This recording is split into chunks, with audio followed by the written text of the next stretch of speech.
출애굽기 37장 1절부터 9절 말씀입니다. 1절부터 9절을 저와 성도님들이 한 절씩 교독하도록 하겠습니다. 제가 먼저 읽겠습니다.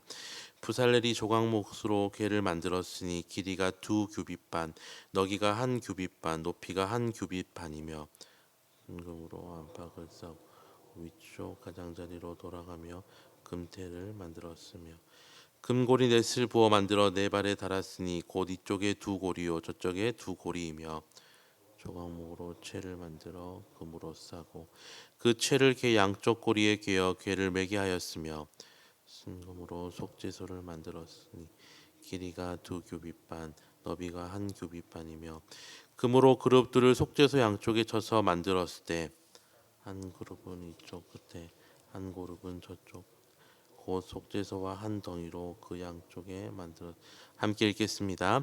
그룹들이 그 날개를 높이 펴서 그 날개로 속죄소를 덮었으며 그 얼굴은 서로 대하여 속죄소를 향하였더라.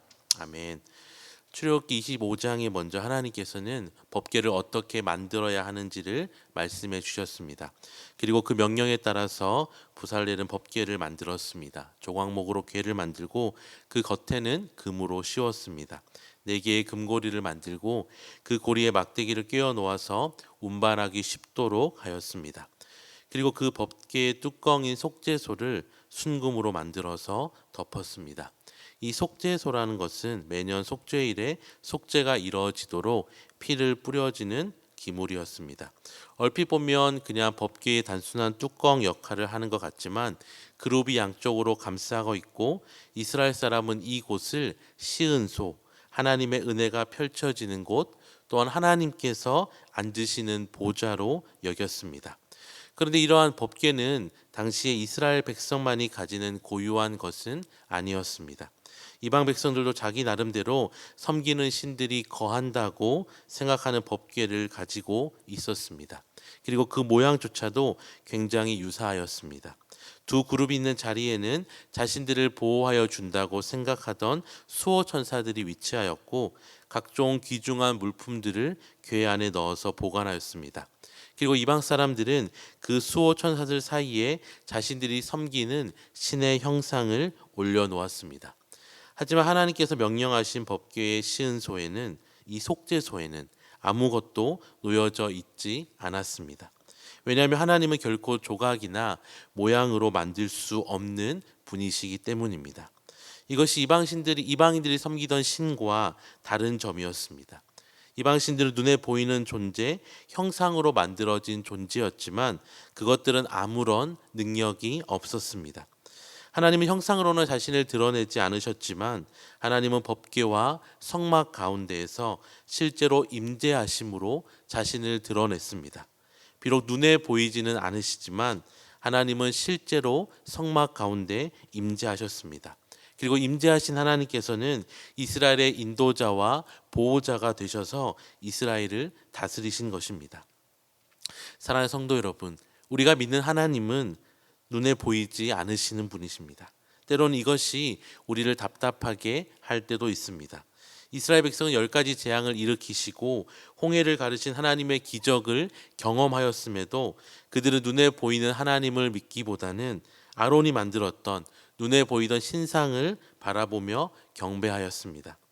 하지만 공기가 눈에 보이지 않는다고 해서 존재하는 것이 아닌 것처럼 하나님도 우리 눈에 보이시지는 않지만 온 세상을 만드시고 지금도 우리와 함께 하시며 우리를 다스리는 분이십니다. 그리고 하나님 우리의 눈에 보이는 것을 믿는 것이 아니라 눈에 보이지 않지만 우리와 함께 하시는 하나님을 믿는 믿음을 원하십니다. 믿음은 때로 눈에 보이진 않지만 우리의 생각과 환경을 뛰어넘어서 신뢰하기 시작할 때에 이 믿음은 시작되고 자라는 것입니다. 히브리서 11장 1절은 쉬운 성경 버전으로 이렇게 기록되어 있습니다. 믿음은 우리가 바라는 것들에 대하여 확신하는 것입니다. 또한 보이지는 않지만 그것이 사실임을 아는 것입니다.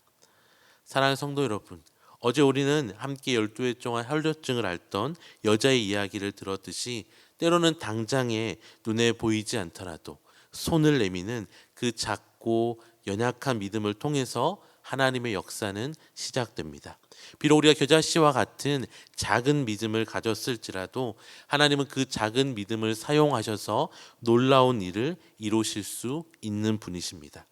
때로는 캄캄한 밤과 같이 앞뒤가 꽉 막혀서 어디로 가야 할지 모르는 상황 속에도 우리의 믿음의 걸음을 내딛기 시작할 때에 우리는 하나님께서 이미 우리에게 찾아오셔서 우리와 함께 하시고 이전까지 우리의 걸음을 인도하셨을 뿐만 아니라 지금도 그리고 앞으로도 우리와 함께 동행하시고 인도하여 주시는 것을 발견하게 될 것입니다.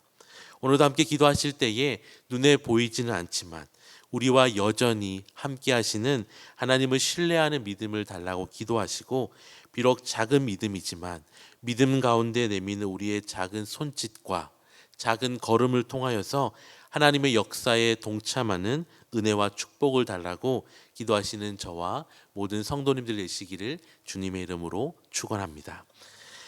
우리의 소망과 우리의 전부 되시는 하나님 아버지, 지금까지 우리를 인도하여 주시고 함께하여 주신 은혜에 감사와 영광을 올려드립니다. 우리의 삶이 주님께 속하였음을 믿으며 온전한 신뢰를 주님께 드리게 하시고 보이지 않아도 믿음으로 걷게 하여 주시옵소서. 주님의 영광을 바라보며 주님만 따르게 하여 주시옵소서. 광야의 길을 만드시며 사막의 강을 내시는 하나님의 역사를 체험하는 인생이 되게 하여 주시옵소서. 감사드리며 예수님의 이름으로 기도드립니다. 아멘.